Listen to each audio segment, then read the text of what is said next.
এবারের বাজেটে সংসদ সদস্যদের গাড়ি আমদানিতে ৩৬ বছরের পুরনো সুবিধা অবশেষে বিলুপ্ত হচ্ছে। সাধারণ ক্রেতা এত বছর মোটা শুল্কে গাড়ি আমদানি করলেও এমপিরা শুল্কমুক্ত সুবিধায় ৫ গুণ কম দামে গাড়ি আমদানি করে আসছিলেন। এই সুবিধার বিপরীতে সংসদ সদস্যদের নিয়ে সিন্ডিকেট তৈরি করেন আমদানিকারকরা। ফলে বিপুল পরিমাণ রাজস্ব আদায় থেকে বঞ্চিত হয় সরকার। যদিও নতুন অর্থমন্ত্রী আবুল হাসান মাহমুদ আলী তার বাজেট বক্তৃতায় বলেছেন, কর দিতে সবাইকে উৎসাহিত করতে এবং কর ফাঁকির সংস্কৃতি থেকে বেরিয়ে আসতে এমন সুবিধা বাতিলের প্রস্তাব করা হয়েছে।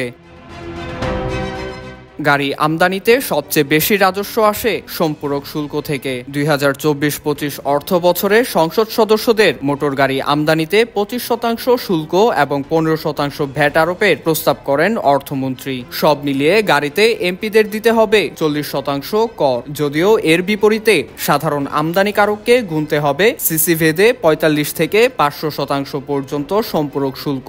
বাংলাদেশে ইলেকট্রিক গাড়ি উৎপাদনকারীদের জন্য কর রেয়াতের প্রস্তাবও করেছেন অর্থমন্ত্রী।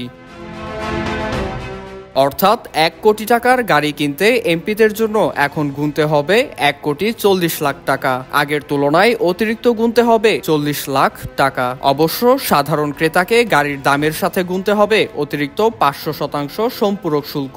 সেক্ষেত্রে ১ কোটি টাকার গাড়িতে তার খরচ হবে ৬ কোটি টাকা।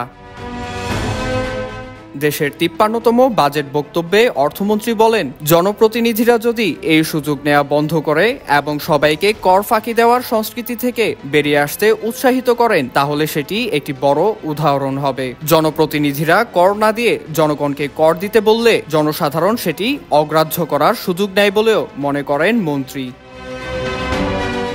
IVTV USA, new York.